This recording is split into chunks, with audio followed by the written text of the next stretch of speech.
Ask Wangechi. In your experience as a Kenyan, with this new police service, have you had an arrested person, a suspect, being read their rights anywhere in this country? That we are arresting you on suspicion of this and that? You have the right to, as enshrined in our constitution? Of course not. Okay. Even further, before a police officer uses his weapon, two key things are supposed to happen before that. Number one, there's clarity on when you can use your weapon. Only when there is danger to the person. Or to... Yes, you're defending, or there's danger to somebody, right? The first thing you do after you de-escalate, you actually state that I am giving you a warning. You don't just shoot. You know. So before even the shooting, because you may even imagine that for a shootout to happen, emotions are running high. It's a highly escalated situation. But we have basic, even civil cases where somebody maybe needs to be arrested. Sometimes even there is no need for arrest. One just basically needs to be summoned to a police station or a police, or even to a chief's office, depending on the matter.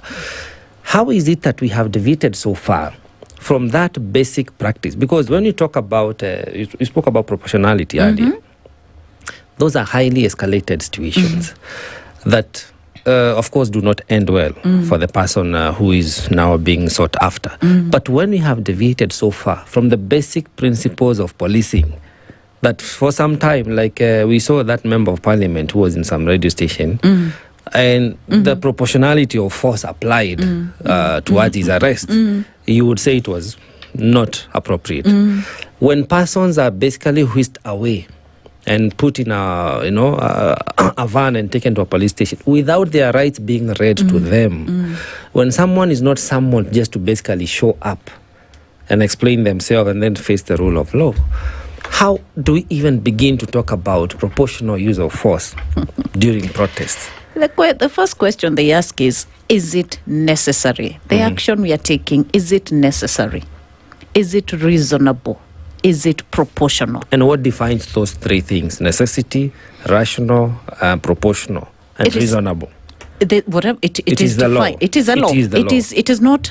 It is a law defined in law. You know, and very clear. And people are trained on it.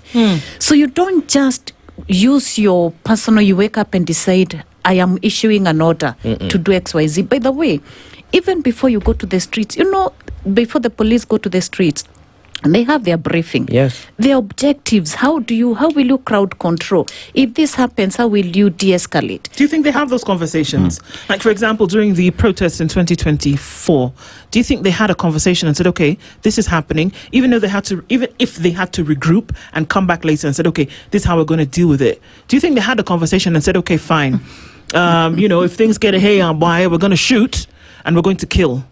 I'm not sure, but I don't think they have them, because we are seeing, remember the protests in 2023? Yeah. People died, 2024.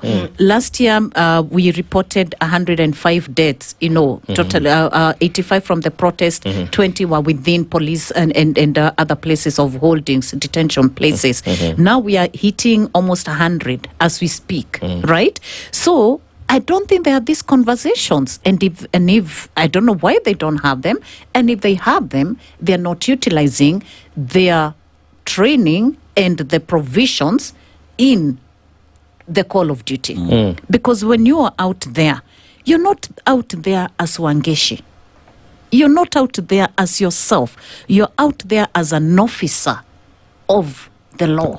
You're an officer taking responsibility to manage the crowds, or to enhance peace, or to ensure that there's no crime happening on behalf of the government as a police officer.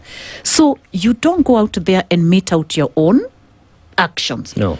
So what you're asking is a very difficult question to answer. They're supposed to have those briefings and they agree on how they move. Now, how the weapons move from point A to B, it's all recorded. We know that. Yes. There's no weapon that moves from the armory to the person it's all recorded. So you cannot even say, and they used to say this, we don't even know who shot XYZ. I mean, there's a clear command chain. That's why we are discussing the command. There's a clear storage chain, custody chain, everything. So the questions around independence, the questions around being overwhelmed do not come in. De-escalation tactics are very, very clear. So by the time somebody is, this image, by the time police officers are pulling and dragging this person with disabilities on the ground, what threat had that person posed to them? Right? What threat was that person to fellow Kenyans? So it's not about threats. It's not about it.